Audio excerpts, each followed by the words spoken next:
Thank you Gopal Singh ji. Good morning. Good morning Karanveer ji, Reena good morning.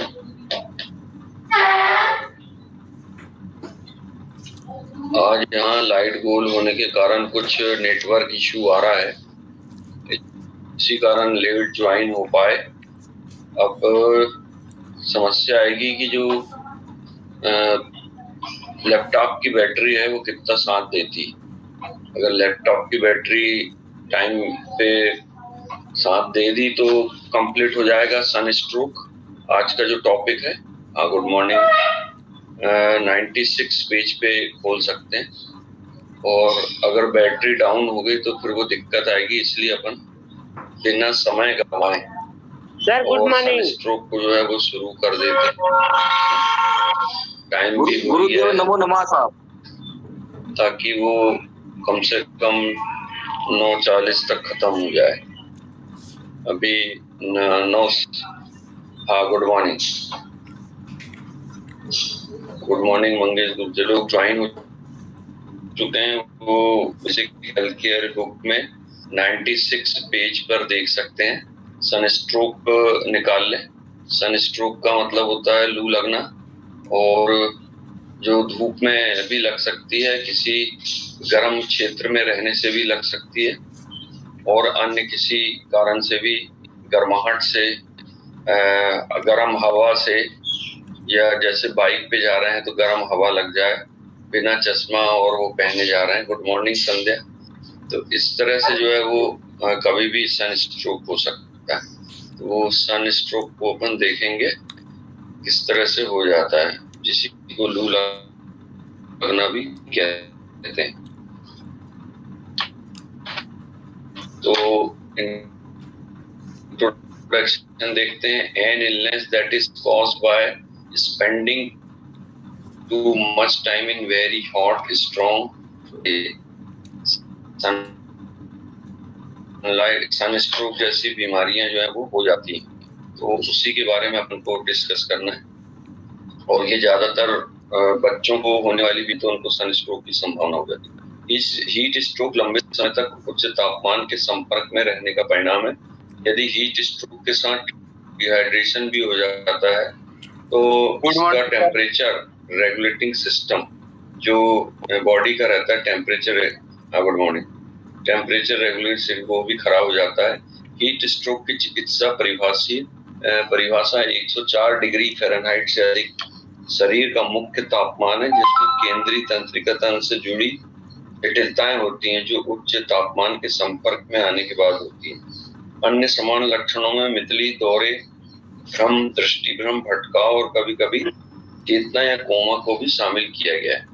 इसमें हम ये बता दें कि जो सन स्ट्रोक होता है वो मेटाबॉलिज्म और नर्वस सिस्टम को प्रभावित करता है। नमस्ते सर जी, हैप्पी टीचर्स डे सर, सादर प्रणाम। हाँ थैंक यू। जो सनलाइट रहती है या गर्म हवा रहती है, हाँ, गर्म हवा जो रहती है, हॉट एयर, वो हमारे बॉडी के नर्वस सिस्टम यानी कि ब्रेन वाला सिस्टम, और मेटाबॉलिज्म का मतलब जो पसीना आना, लीवर के द्वारा जो कंट्रोल होता है, और आंसू आना, जो प्रेशर से आंसू आते हैं, डाइजेशन, और ये सब चीजें जो मेटाबॉलिज्म है, कितने समय में कितना मटेरियल इनपुट होना चाहिए और कितने समय में कितना आउटपुट होना चाहिए। तो आउटपुट में क्या क्या आउटपुट होते हैं अपनी बॉडी से?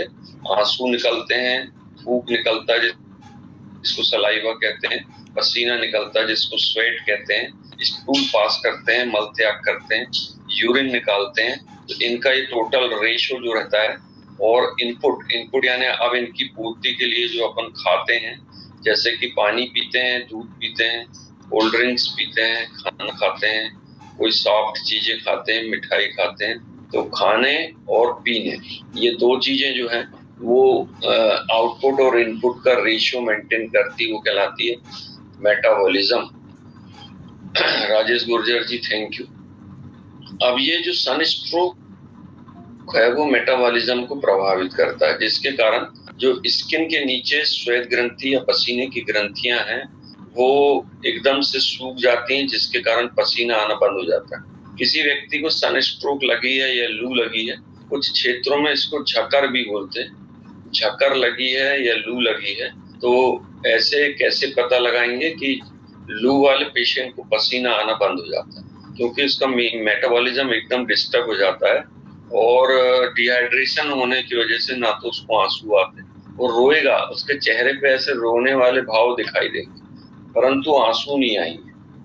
तो वो जो प्रॉब्लम रहेगी वो क्या रहेगी, मेटाबॉलिज्म से संबंधित, कि उसके बॉडी में इतना जो है वो पानी का लेवल कम हो गया कि उसके जितने भी सलाइवेशन, जैसे माउथ ड्राई रहेगा, हाँ मुंह सूखा रहेगा, आंसू सूखे रहेंगे और पसीना भी नहीं आएगा।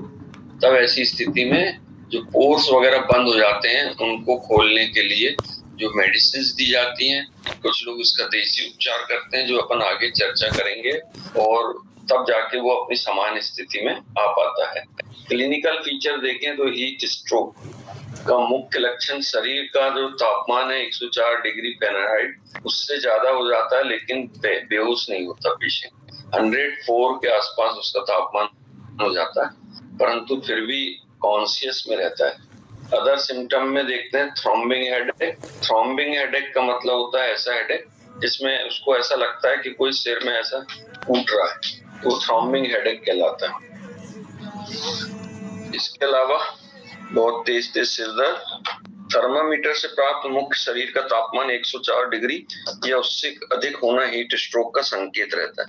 Just minute.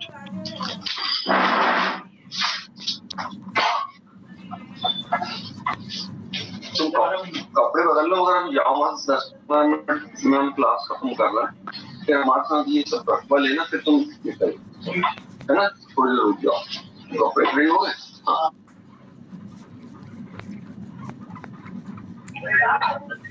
ये भी रखना, अपन को कपड़े का भी रखना, ये भी रखना। हाँ अभी रुक जाओ।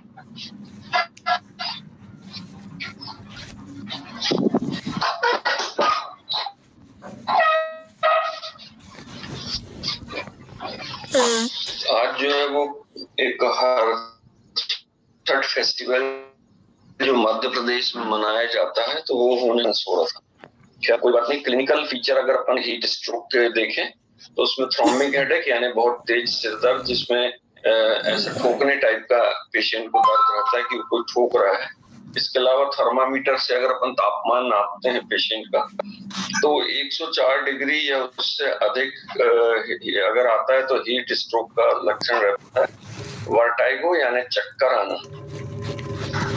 हल्का सिर दर्द कभी कभी बना रहता है, पसीने की कमी, skin become red hot and dry, लाल गर्म और शुष्क त्वचा। उसकी स्किन जो रहेगी वो लाल रहेगी क्योंकि वहां मैक्यूल्स बन जाते हैं छोटे छोटे, जिनको अपन घमोरी कहते हैं, या पिंपल्स। हॉट, उसकी त्वचा गर्म रहती है परंतु पसीना नहीं आता। ड्राई, कई बार पेशेंट को उसकी त्वचा गर्म रहेगी परंतु टेम्परेचर लेने पर कोई भी टेम्परेचर नहीं रिकॉर्ड होगा। मस्कुलर वीकनेस या क्रैम्प्स, मांसपेशियों में कमजोरी या ऐंठन होना, वोमिटिंग या उल्टी होना, increase and rapid rate heart beat, उसकी जो हृदय की धड़कन है वो बहुत ज्यादा तेज चलने के चांसेस रहते हैं। Breathing become rapid and shallow, तेज उथली श्वास। ये हार्ट का जो है वो पल्स रेट या हार्ट रेट तेज इसलिए चलती है क्योंकि पानी की कमी हो जाती है तो ब्लड गाढ़ा हो जाता है। वो ब्लड गाढ़ा होगा तो उसको जो है वो पंप करने के लिए या तो वो तेज चलेगा या बिल्कुल ही स्लो चलेगा। तो इसमें टैकीकार्डिया और ब्रेडीकार्डिया दोनों ही मिलने के चांसेस रहते हैं। Breathing become rapid and slow, behaviour changes like distortion, confusion, यानी व्यवहार में परिवर्तन आता है, जैसे कंफ्यूज रहेगा, ये काम करूं कि वो काम करूं, कि यहाँ बैठूं कि वहां बैठूं, कि लेट जाऊं कि डॉक्टर के पास जाऊं कि घर पे इलाज कर लूं, इस टाइप का कंफ्यूजन उसको बना रहेगा। और फाइनली वो उसको सीजर कभी कभी आ जाते हैं, झटके टाइप के आते हैं और पेशेंट बेहोश हो जाता है। यदि ऐसे पेशेंट की तुरंत ट्रीटमेंट नहीं करें तो दिक्कत आ जाती है। अब इसमें ईटियोलॉजी देखते हैं अपन कि इसके हीट स्ट्रोक के मुख्य कारण क्या क्या रहते हैं। ईटियोलॉजी मतलब cause of disease. Exposure to hot weather, गर्म वातावरण के संपर्क में नॉन एक्सटर्नेशन हीट स्ट्रोक, यानी कि नॉन एक्सटर्नल गर्म वातावरण रहने से शरीर के मुख्य तापमान में वृद्धि हो जाती है। इस प्रकार का हीट स्ट्रोक आमतौर पर लंबे समय तक गर्म आर्द्र यानी सूखे मौसम के कारण होता है, या अक्सर वयस्कों और पुरानी वाली बीमारियों की वजह से होता है। अब जैसे अपन ने एक जमीनी क्षेत्रों में बताया कि भाई जमीनी क्षेत्रों में जो मौसम का तापमान है वो गर्म रहता है। अभी जैसे कि पानी नहीं गिर रहा है और सूर्य तप रहा है तो ये तापमान रहेगा, ये गर्मी मई जून में अपन जैसा देखते हैं। तो ये तो हो गई बात जमीनी क्षेत्रों की। राजस्थान जैसे क्षेत्र जहाँ पर की सैंड ज्यादा है या रेत ज्यादा है, वहां पर इस तरह का सन स्ट्रोक के जो चांसेस हैं वो साल भर रहते हैं। कभी भी वहां सन स्ट्रोक आ सकता है क्योंकि वहां का वेदर या मौसम खराब रहता है या हमेशा शुष्क रहता है। परंतु जो पहाड़ी प्रदेश हैं जैसे जम्मू कश्मीर, शिमला, हिमाचल प्रदेश, इनमें भी सन स्ट्रोक के केस आते हैं। तो उनमें जो प्रोफेशनल रहते हैं, जैसे भट्टी के सामने काम करना, स्टील प्लांट की भट्टी के सामने, होटल, बड़ी बड़ी होटल या छोटे रेस्टोरेंट में भट्टी के सामने काम करना, इन सब क्षेत्रों में भी वहां भी धूप निकलती है तो उन चीजों में घूमना और उसके संपर्क में रहना, तो ये सब काम के कारण स्ट्रोक लग सकता है। शारीरिक गतिविधि करने के कारण होता है।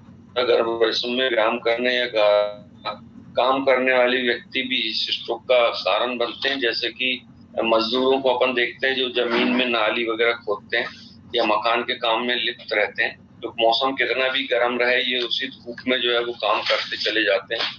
या फिर ऐसे लोग जो गर्मी की हवा चल रही है और फिर भी विदाउट एसी वर्क करते चले जाते हैं, तो उनको भी इस प्रकार की प्रॉब्लम होने के चांसेस रहते हैं। प्रिवेंशन, इसकी रोकथाम अपन कैसे कर सकते हैं? वियर लूज फिटिंग क्लोथ, ढीले ढाले हल्के कपड़े पहने। एकदम टाइट कपड़े पहनने से जो है वो हीट एकदम से अंदर चली जाती है। काले कपड़े जो रहते हैं जैसे कि बुर्का पहनना या काली शर्ट पहनना, ये ब्लैक ड्रेस रहती है वो एब्जॉर्ब करती है गर्मी को, और गर्मी को एब्जॉर्ब करने के कारण काले कपड़े पहनने वाले या बुर्का पहनने वाले लोगों को अंदर बहुत ज्यादा हीट समा जाती है, जिसके वहां से आने के बाद तुरंत बुर्का वगैरह उतार दें या काली शर्ट्स को उतार दें या पहन के ना जाएं, तो उससे जो है वो सन स्ट्रोक लगने के चांसेस खत्म हो जाते हैं। सनबर्न से अपने आप का बचाव करें, और जैसे कि मास्क बांधने की सलाह दी जाती है, मास्क बांधे, टोपी पहने या यहाँ पर कुछ बांधे, हाथ फुल शर्ट पहने, ऐसे सन स्ट्रोक से बचते हैं। प्लांटिया फ्लूइड, तरल पदार्थों का सेवन करें, ज्यादा गर्म चीजों को ना खाएं, पानी पी लें ज्यादा, और चाय पीने के बजाय दूध पी लें ठंडा।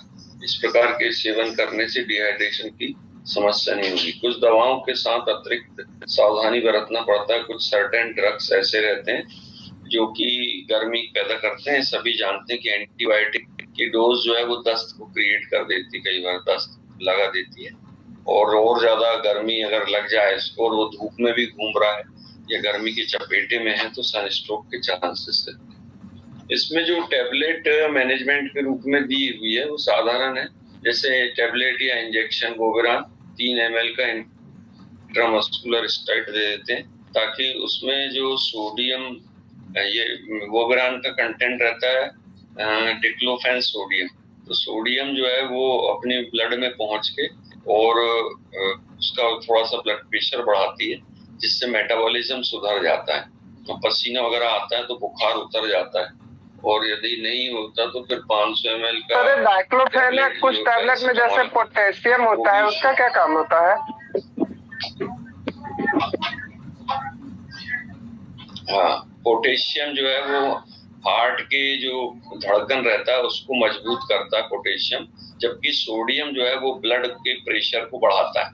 इसी कारण अपन सोडियम क्लोराइड यानी नमक, अगर जब भी किसी मरीज को नमक खाने की सलाह देते हैं तो उसका ब्लड प्रेशर बढ़ जाता है, और अगर हाइपरटेंशन वाला मरीज है, हाई ब्लड प्रेशर वाला, तो उस नमक को रोकते हैं, क्योंकि सोडियम यानी नमक सोडियम क्लोराइड, जबकि पोटेशियम परमैंगनेट या पोटेशियम अकेला हार्ट की मसल्स को फंक्शन को सही करता है, जिससे कि हार्ट में पंप होगा तो ब्लड जो है वो उन स्थानों पर भी पहुंचेगा जहां पर नहीं पहुंच पा रहा है, तो वो पोटेशियम का रोल रहता है। अब इसमें सन स्ट्रोक में अपन होम्योपैथी ट्रीटमेंट के अंतर्गत देखें तो इसकी जो मास्टर दवाई रहती है ग्लूनाइन, सन स्ट्रोक के लिए सबसे शीर्ष क्रम में इसका रखा गया है, क्योंकि उपचार ग्लूनाइन अधिक सांकेतिक है। जहां रोगी को एक तेज अचानक सिर दर्द के साथ धड़कते हुए सनसनी होती है, पेशेंट कंप्लेंट करता है कि उसको पैल्पिटेशन हो रहा है, रोगी को सिर में भारीपन की शिकायत भी रहती है। इस सोने से दर्द जो है वो ठीक हो जाता है। तो अब ऐसे में 30 और 200 पोटेंसी दिया जाता है। इसका वैक्सीन भी रहता है ये ग्लूनाइन। अगर कोई पेशेंट के साथ अपन 1 ग्राम या 1 फाइल भर के ग्लूनाइन 30 या पोटेंसी में उसके जेब में रख देते हैं कि उसको दिन भर में 1-2 बार खा लेना, तो वो सन स्ट्रोक से बचा भी रह जाता है। जैसे प्याज का गुण रहता है, ऐसा ही जो है वो उसका भी गुण रहता है। सेकेंड रहता है एमिल नाइट्रोसम। ये चेहरे में अत्यधिक लालिमा अगर दिख रही है सन स्ट्रोक के बाद redness of the face, amyl nitrogen उन रोगियों में सन स्ट्रोक के लिए निर्धारित किया जाता है जो चेहरे पर लाली विकसित हो जाती है, मतलब कि उसको जो है वो बहुत ज्यादा ब्लड सप्लाई रहेगी और साथ ही साथ चेहरे पे भी दिल की धड़कन यानी पैल्पिटेशन भी बहुत ज्यादा मात्रा में सुनाई देगी। तब ऐसे में एमिल नाइट्रोसम देते हैं। बाकी बेलाडोना जो दवाई है, बेलाडोना में वीकनेस आती है और हर चीज रेड दिखाई देती है। उसकी आंखें अपन देखेंगे तो रेड दिखाई देगी, नोज वाला पार्ट रेड दिखाई देगा, टंग जो है वो उसकी रेड रहेगी, अंदर गालों में रेडनेस के साथ छाले दिखाई देंगे। तब और फेस का लुक भी जो अपीयरेंस है वो रेड रहेगा। चलो अभी मेरा स्ट्रोक भी लगा है उसको, सिर में भी दर्द है, तो ये सभी सिम्टम बेलाडोना के, तो उसको बेलाडोना 30 से लाभ हो सकता है। फिर है जेल्सिमियम। जेल्सिमियम अपन ने पैरालिसिस के लिए भी बताए थे, और ये सन स्ट्रोक के केस में भी सुस्ती और तंद्रा के साथ सन स्ट्रोक के लिए, तंद्रा का मतलब होता है कंफ्यूजन या गफलत बोलते हैं उर्दू में, जिसमें कि पेशेंट को कंफर्म नहीं हो पाता कि अपन कैसे उसको रखें, मतलब सोए, जैसे अपन ने बताया था कि पेशेंट की सिम्टम में कंफ्यूज रहता है कि वो बैठे कि लेटे कि जाए कि रुके। तो ऐसे वाले पेशेंट को जेल्सिमियम, अगर स्ट्रोक होता तो जेल्सिमियम की 30 और 200 पोटेंसी देने से लाभ मिल सकता है। नेक्स्ट है लेकेसिस। ये उन रोगियों में सन स्ट्रोक के लिए दी जाती है जिनका खून की कमी के कारण चेहरा पीला पड़ गया है, पीलापन दिखाई देता है। ऐसे रोगी के लिए ये दवाई जो है वो बेहोशी से भी बचाती है, और पेशेंट को उल्टी वगैरह भी हो रही है तो भी ये ठीक कर देता है लेकेसिस। फिर आती नेट्रम कार्ब, सन स्ट्रोक के लिए महत्वपूर्ण उपाय। नेट्रम कार्ब सन स्ट्रोक के लिए फायदेमंद होती है जब रोगी तापमान में बदलाव के लिए संवेदनशील होता है। उसे गर्मी के मौसम में थकान, अत्यधिक कमजोरी की शिकायत, सन स्ट्रोक की पुराने प्रभावों के लिए अच्छी तरह से सांकेतिक दवा। ज्यादातर मामलों में थोड़ी सी मेहनत से शिकायतें जो है वो ठीक हो जाती हैं। तो इसमें फिर अपन नेट्रम कार्ब दवाई देते हैं। अगर कोई पेशेंट इस टाइप का हो, जैसे कैलकुलेरिया कार्ब का सुस्त रहता है, ऐसे ही ये नेट्रम कार्ब कैलकुलेरिया एक ही मेडिसिन कार्बोनिक, तो इसमें इस टाइप के पेशेंट के सिम्टम्स देखे जा सकते हैं। ठीक है, तो ये सन स्ट्रोक छोटा टॉपिक था, और जैसा हमने बताया कि यहाँ आज लाइट नहीं है तो इसी कारण बैटरी भी जा रही है, तो अपन ये इसका यहीं पे खत्म करेंगे। कल अपन लो टेम्परेचर या हाइपोथर्मिया 9 बजे ही देखेंगे। आज फेस्टिवल भी है। जन्माष्टमी की छुट्टी का हम पूछ लेंगे सेंटर में। अगर जन्माष्टमी की छुट्टी रखना तो हम एक दिन पहले बता देंगे। अभी जन्माष्टमी में 2 दिन है, आज 5 तारीख है, 6, 7, 4, 5, 6, 7, तो 7 के पहले हम बता देंगे, ग्रुप में डाल देंगे, इनको गुप्ता जी को बता देंगे तो वो ग्रुप में डाल देंगे कि जन्माष्टमी की छुट्टी है कि नहीं। आज ओके सर, इतना ही पढ़े। गुरुदेव नमो नमः साहब। सर जन्माष्टमी कल, हैप्पी टीचर्स डे सर।